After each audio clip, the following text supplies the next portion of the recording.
పూర్వ ముఖ్యమంత్రి ఊరకనే రావు. ఈ రోజున ఐటీ బ్రాంచ్లో లక్షలాది మంది పిల్లలు ఉన్నారంటే అది మీ ఆలోచన కాదు.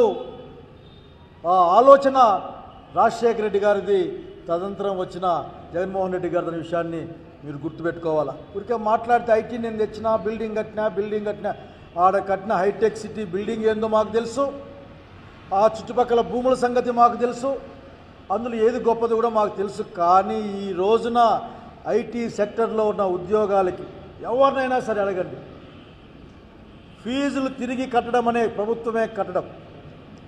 దానికి కులం లేదు, మతం లేదు, ఏమీ లేదు.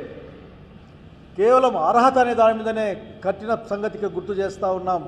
కానీ మీ వలన చదువులు కుంటుపడే అవకాశం ఉంది. అక్కడక్కడ వింటున్నాం, హాల్ టికెట్లు ఇవ్వడం లేదు, సర్టిఫికెట్లు ఇవ్వడం లేదని వింటూ ఉన్నాం. మీరు మొత్తం బకాయిలు కట్టాలి. దాదాపు 3,700 కోట్లు ఉన్నాయి. అవి మీరు పెట్టిందేమో 2,600 కోట్లు. అప్పులు కడతారా? వచ్చే ఈ సంవత్సరంలో ఖర్చు పెడతారా?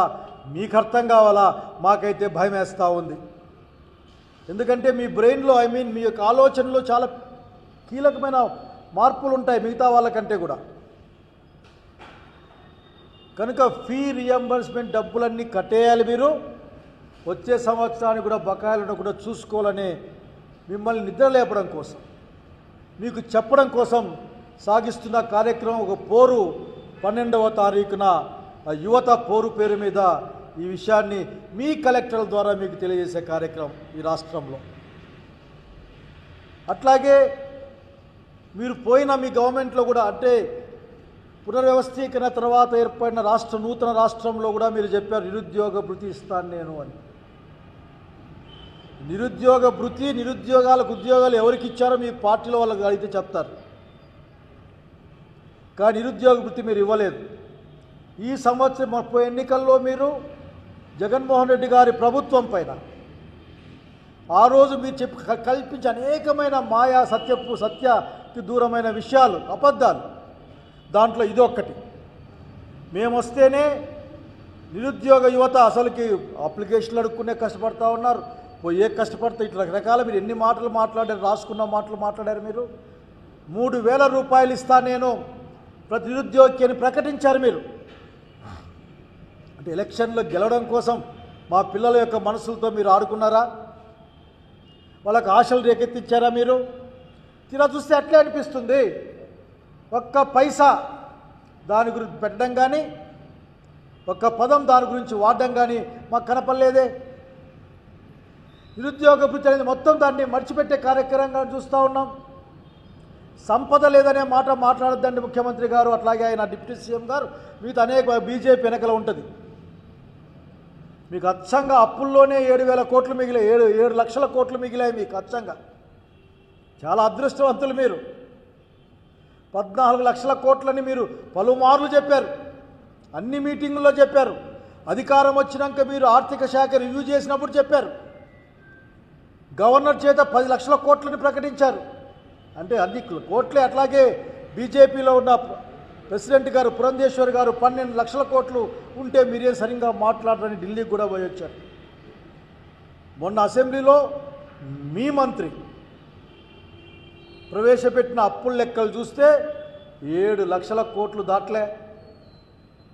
అందులో కూడా జగన్మోహన్ రెడ్డి గారు ఇచ్చిన డబ్బులు ఎంత? 3.5 lakh crores. ఆ మధ్య అయితే నాట్ ఈవెన్ 4 lakh crores. కనుక మీ దగ్గర డబ్బులు ఉన్నాయి, అప్పుల్లోనే మిగిలిన్నాయి.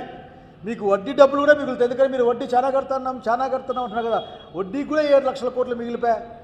సంపద లేదనే మాట కాదు, మాట మీద నిలకడ లేనితనం తప్ప ఇంకోటి కారణం సంగతి ఇక్కడ నేను గుర్తు చేస్తూ ఉన్నా.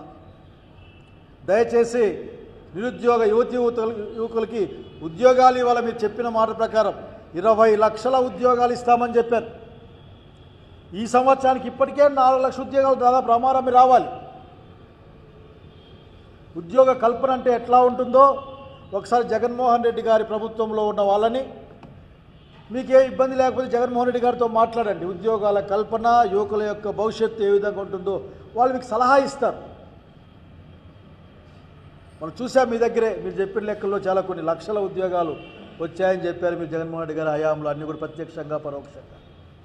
కనుక ఉద్యోగం అన్నా ఇవ్వాలి, మీరు నిరుద్యోగ భృతి అన్నా ఇవ్వాలి. ఉద్యోగాల మాట లేదు, మాట్లాడితే మెగా డిఎస్సి 16,000